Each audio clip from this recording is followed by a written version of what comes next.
السلام علیکم ناظرین، آج ہم آپ کو پاکستان کی پہلی قومی زبان اردو کے متعلق آگاہی فراہم کریں گے۔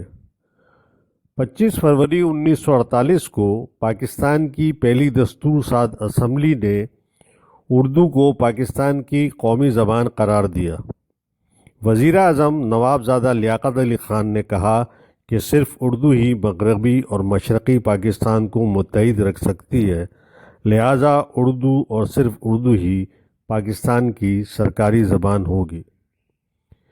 21 مارچ 1948 کو قائد اعظم محمد علی جناح نے ڈھاکہ میں جلسہ عام میں اعلان کیا، پاکستان کی سرکاری زبان اردو کے سوا کوئی اور نہیں ہوگی۔ اس پر قرارداد پاکستان پیش کرنے والے شیر بنگال مولوی فضل حق نے بیان دیا، یہ فیصلہ عوام نے کرنا ہے، اس کے لیے ریفرینڈم کرایا جائے۔ 24 فروری 1948 کو قائد اعظم محمد علی جناح نے ڈھاکہ یونیورسٹی کے کنووکیشن میں اپنے خطاب میں 21 مارچ والے موقف کا اعادہ کیا۔ اس تقریر پر طلباء نے اتنا ہنگامہ کیا کہ جناب قائد اعظم کو اپنی تقریر مکمل کیے بغیر ہال سے جانا پڑا۔ نوابزادہ لیاقت علی خان کی شہادت کے بعد وزیر اعظم بننے والے خواجہ ناظم الدین خان خود بنگالی تھے۔ وزیر اعظم بننے کے بعد وہ 26 جنوری 1952 کو پہلی بار مشرقی پاکستان گئے تو اعلان کیا کہ اردو اور صرف اردو ہی پاکستان کی قومی زبان ہوگی۔ خواجہ ناظم الدین کے اس بیان پر بھی مشرقی پاکستان کے طلباء نے بڑی بے چینی پھیل گئی۔ مولانا بھاشانی کی سربراہی میں سیاسی جماعتوں نے بھی all parties central language action committee بنا لی۔ طلباء اور ایکشن کمیٹی کی اپیل پر 21 فروری 1952 کو پورے مشرقی پاکستان میں عام ہڑتال ہوئی۔ اس دوران ڈھاکہ یونیورسٹی میں طلباء کے جلوس پر پولیس کی فائرنگ سے 8 طلباء مارے گئے۔ اس واقعے کے چند روز بعد مشرقی پاکستان کی صوبائی اسمبلی نے اردو کے ساتھ ساتھ بنگالی زبان کو بھی قومی زبان بنانے کی قرارداد منظور کر لی۔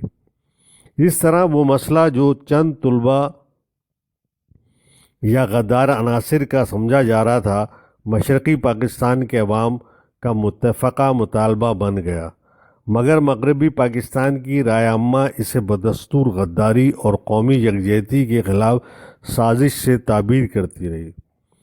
7 مارچ 1952 کو کراچی کے ممتاز شہریوں کا ایک اجلاس حسین امام کی صدارت میں ہوا، جس میں اردو کے ساتھ بنگالی زبان کو قومی زبان بنانے کے مطالبے کو پاکستان کی سالمیت پر کاری ضرب قرار دیا گیا اور اس مطالبے کی حمایت کرنے والے ممتاز ایڈیٹروں الطاف حسین اور زید سلیری کو برطرف کرنے کا مطالبہ کیا گیا۔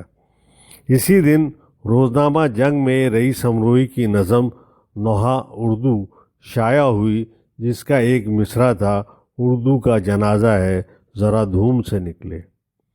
عوام کو باور کرایا گیا کہ اردو کے ساتھ بنگالی زبان کو بھی قومی حیثیت دینے کا مطالبہ اردو کے قتل کی سازش ہے۔ دوسری طرف بنگالی زبان کو قومی درجہ قرار دینے کے لیے طلباء کی تحریک 1954 میں سیاسی تحریک بن گئی۔ اس کا نتیجہ یہ نکلا کہ مشرقی پاکستان کے انتخابات میں حکمراں جماعت مسلم لیگ مخالف جماعت یونائیٹڈ فرنٹ سے بری طرح ہار گئی۔ اس شکست کے بعد وزیر اعظم محمد علی بوگرا نے بنگالی کو بھی قومی زبان قرار دیا۔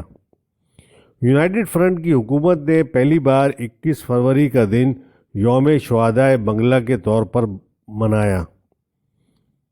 1963 میں طلباء کی شہادت کی جگہ پر شہید مینار تعمیر کیا گیا، جو تمام سیاسی تحریکوں کا مرکز بن گیا۔ مشرقی پاکستان کی علیحدگی کی تحریک بھی یہیں سے شروع ہوئی۔